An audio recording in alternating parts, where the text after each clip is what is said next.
Good morning, Bucknutters. It is Thursday, July 29th, 2021. I am Dan Rubin. This is the Bucknuts Morning 5 and Change. If it's Thursday, that can mean only one thing. 24/7 Sports Director of Recruiting, Steve Wiltfong, back from vacation, ready to talk some recruiting. Steve, how goes it? It's going well, Daniel. The summer is heating up. Recruiting is coming to the end of the spree that we've been on, which I can't wait. I want this week to end. I want kids to be preparing for their seasons. I want colleges to be preparing to be 1-0. And I want to drink a pina colada or a bourbon and not be part of this rat race that we've been on from June 1 to now. There is one person that wants us to work 24 hours a day, 365 days a year, and that is Quinn Ewers. Arguably the most well-known name in high school football for several years. We know he's verbally committed to The Ohio State University. But as he is wont to do, my man can generate some headlines. He is now considering coming to Ohio State a year early. In fact, according to Yahoo's Pete Thamel, he is leaning towards doing so. Quinn Ewers, do you think he will come? And what will happen if he does? Well, I don't know if what he's going to do. Obviously, in the article, he says he's leaning towards coming early. And I talked to a source yesterday that corroborated that. They believe that to be true. But I'll say this. I think it's funny that people are out here reaching out to the other quarterbacks in the class asking if they would do the same thing. Quinn Ewers is in a complete unique situation because he is Quinn Ewers. I mean, he's the best quarterback prospect to come out since Trevor Lawrence. And Trevor Lawrence could have done this. Trevor Lawrence would have been in this position if he wanted to be years ago, if it would have allowed. But you're not going to have a lot of guys that are going to be in this position to make this much money this early on. And so it's such a unique deal. We're talking about a guy that threw for over 4,000 yards as a sophomore and against some of the best high school football competition in the country, against some of the best high school football coaching in the country. He's got everything you're looking for in a quarterback recruit. And so with that comes the microscope, which with that comes the opportunity to capitalize on your name, image, likeness. Not many people have that.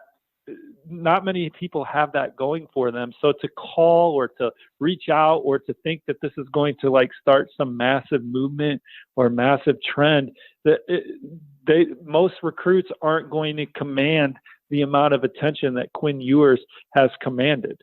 Even before this all came out, there really isn't anything left for him to accomplish in high school except get hurt. So it does make sense to me from that standpoint. I don't think, like you said, he's already done it at the highest level and he's been doing it for long enough. It wasn't like he didn't start as a youngster. So in terms of experience, go ahead.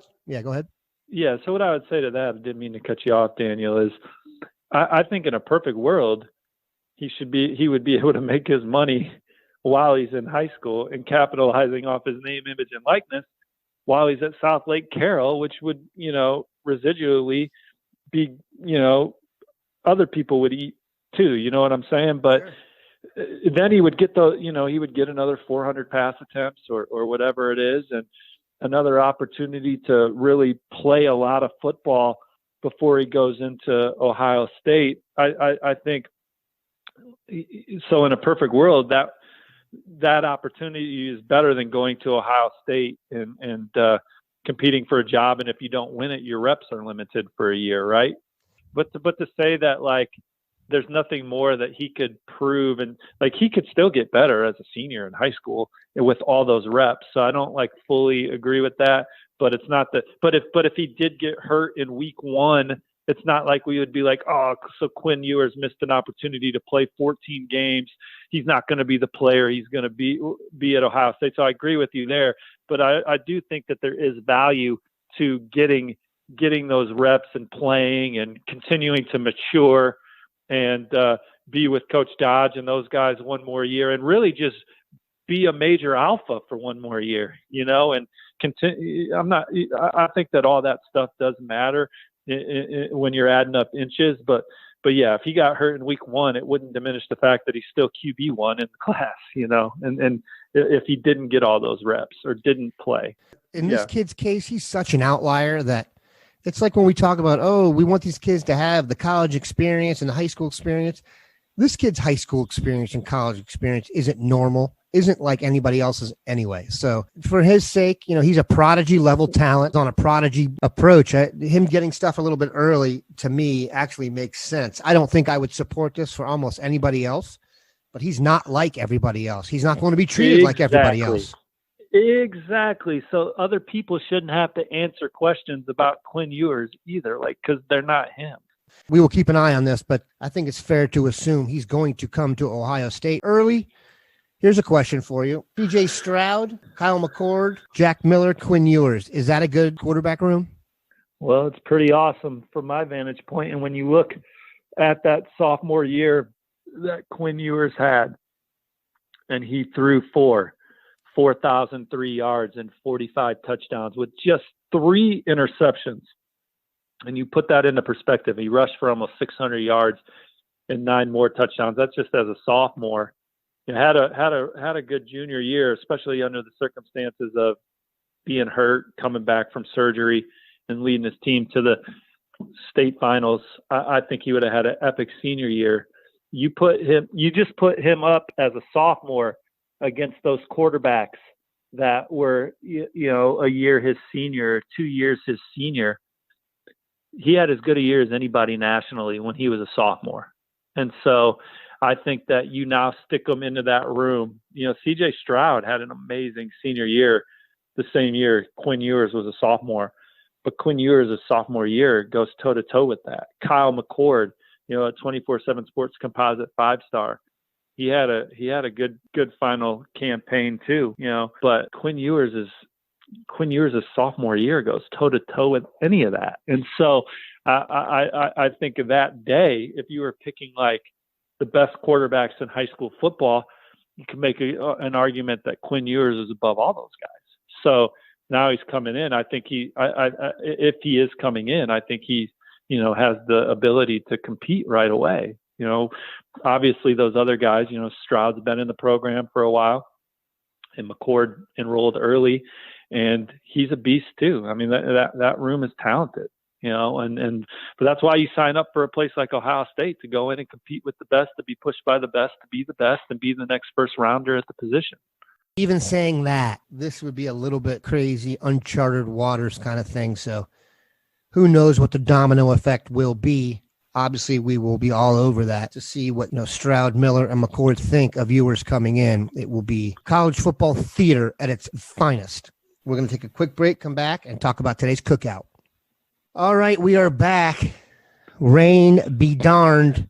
Ohio State is hosting a cookout today for a number of quality class of 2023 prospects, one super cool 22 prospect, and one elite 24 prospect. Let's start with Mr. 22. That is Kenyatta Jackson, defensive end out of Hollywood, Florida, Chaminade Madonna High School. In the boarding house yesterday, we had an item saying he could possibly be on commitment watch. Do you agree? I just know that talking to his dad after the official visit, they said that Ohio State is the best defensive line coach in the country in college football ever, all caps on the ever, and that if his son were to commit there, he knows that he would deliver. And then just the authenticity of Ryan Day, Larry Johnson, and the rest of the staff, I think that they've really just loved the staff at Ohio State. For them to come back so quickly, it certainly shows how interested they are in the Buckeyes. That is not news to us, obviously, about Larry Johnson, but 22 recruiting for Ohio State is heavily focused on defensive end going forward. So it would be very nice to add Mr. Kenyatta Jackson.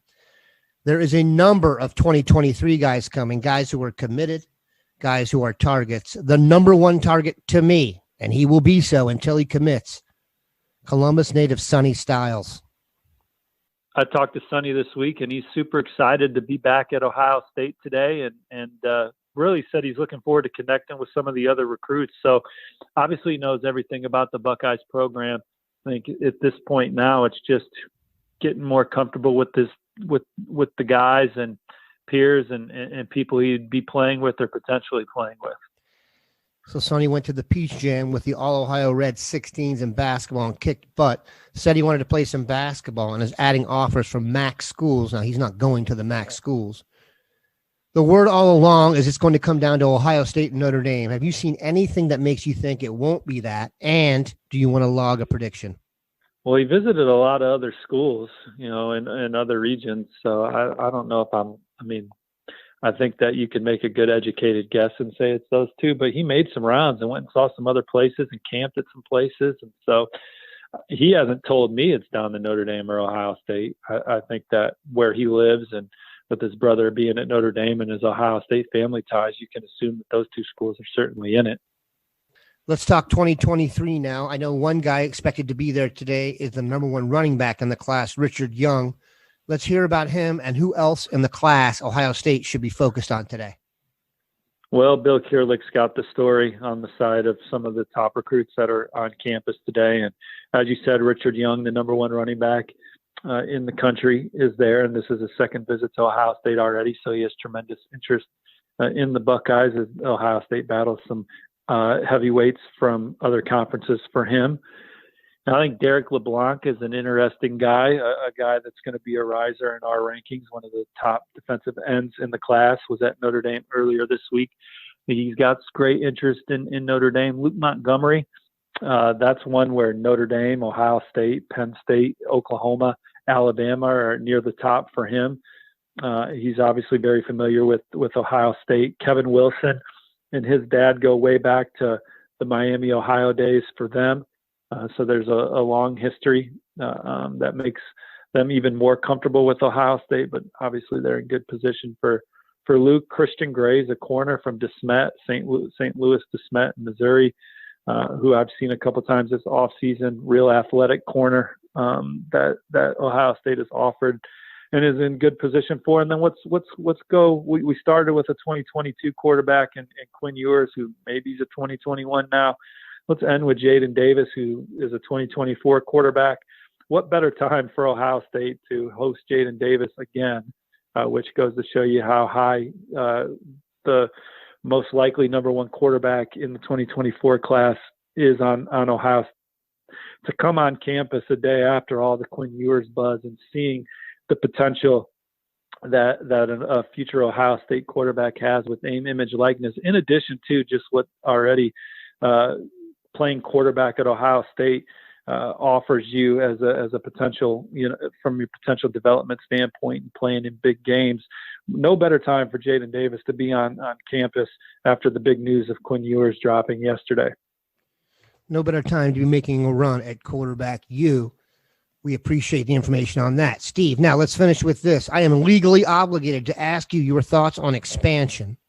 I have said that if I was the Big Ten, my two schools that I would love are North Carolina and Notre Dame. I realize that's a pipe dream. You've got some Notre Dame knowledge.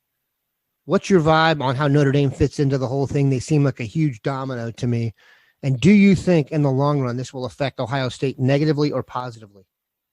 I actually like the conference realignment stuff bores me. And the only reason why I'm telling you that is so it bores me in the sense that I don't read a lot about it. So I'm not, if Notre Dame's tune has changed or if Notre Dame is open, I don't really know the answer to that. I just know that it's obvious that things are always evolving. So to say that Notre Dame is a pipe dream, who knows what the landscape of college football is going to be in a few years and what kind of domino effect that would have on Notre Dame. And then obviously, the Big Ten would make sense for them, I would think, from a footprint standpoint, where they're located, especially for Olympic sports and things of that nature. But I guess their Olympic sports are already playing in the ACC. So I'm no expert on conference realignment. I wish that Nebraska still played Colorado in a big game when I was a kid, but we're years away from that. As far as how does this impact Ohio State? Well, it sucks if you're Ohio State in the sense that now Texas and Oklahoma are going to the SEC and the SEC continues to get all this shine. And that's basically who you're competing against, and Clemson for a national title right now. I mean, those are the schools that have proven that's the league that has proven that they can win the title. Clemson has proven they can win a title, and Ohio State has proven that they can win a title. And so if you're Ohio State, and I believe recruiting is a game of inches, that's more inches in favor of the SEC if these schools continue to join that league. But all that being said, Ohio State still puts a lot of guys in the NFL, drafted high, extremely high. They win a lot of ball games. They have the largest college campus in the country, right? They got you know, when you look at the TV ratings, I think Ohio State played in the number one TV rated game like 4 times last year. And you think only 4? Well, hell, I think they only played 6 games, right? So they were the number one watched team in the country last year for the most part. So even though I think that the Texas and Oklahoma going to the SEC kind of sucks for Ohio State, it's not like they don't have a lot going for them still. Very well said. And I will finish with this. Had they not expanded the playoff, I might be a little bit more concerned. But if you have, 10 plus teams in the playoff and Ohio State is in this Big Ten, they are going to the playoff every single year. We appreciate Steve stopping by. Have it locked in here for Cookout coverage all day long. Have a good one, Bucknutters. Take care, y'all. See you on the front row.